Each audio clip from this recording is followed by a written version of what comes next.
ശബരിമല സ്വർണ്ണക്കൊള്ളയുമായി ബന്ധപ്പെട്ട് സന്നിധാനത്ത് ശാസ്ത്രീയ പരിശോധനയ്ക്ക് SIT തന്ത്രിയോട് അനുമതി തേടി. ദേവസ്വം ബോർഡ് വഴിയാണ് തന്ത്രി മഹേഷ് മോഹനരോട് അനുവാദം ചോദിച്ചത്. ശാസ്ത്രീയ പരിശോധനയ്ക്ക് കോടതി നിർദ്ദേശിച്ചതിന് പിന്നാലെയാണ് നടപടി. ശ്രീ കെ അഭിലാൽ വിവരങ്ങളുമായി നമുക്കൊപ്പം ചേരുന്നുണ്ട്. അഭിലാൽ, ശാസ്ത്രീയ പരിശോധന നടത്തണമെന്ന് ഹൈക്കോടതി തന്നെയാണ് പറഞ്ഞത്. ഇതിൽ ഇനി തന്ത്രിയുടെ അഭിപ്രായം ഇപ്പോൾ ആരാഞ്ഞിട്ടുണ്ട്. ഇനി തുടർ നടപടികൾ എങ്ങനെയായിരിക്കും? തന്ത്രിയുടെ അനുമതി ലഭ്യമായിട്ടുണ്ട് എന്നുള്ളതാണ് നമുക്ക് ഏറ്റവും ഒടുവിൽ ലഭ്യമാകുന്ന വിവരം. ഇതനുസരിച്ച് അടുത്ത ദിവസം തന്നെ, അതായത് 15-ാം തീയതിക്ക് മുൻപായി തന്നെ ശാസ്ത്രീയ പരിശോധന പൂർത്തിയാക്കി SIT സംഘത്തിന് അവിടെ നിന്ന് മടങ്ങാൻ കഴിയുമെന്നാണ് പ്രതീക്ഷിക്കപ്പെടുന്നത്.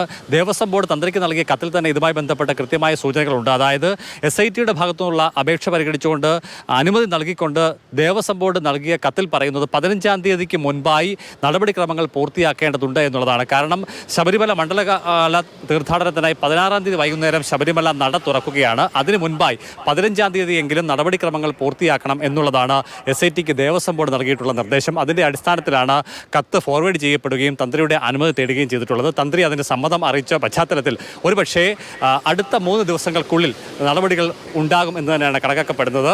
അതായത് അടുത്ത ദിവസം, അതായത് വെള്ളി, ശനി, ഞായർ ദിവസങ്ങൾക്കുള്ളിൽ തന്നെ നടപടികൾ പൂർത്തിയാക്കി SITക്ക് മടങ്ങാൻ കഴിയുമെന്നുള്ളതാണ്.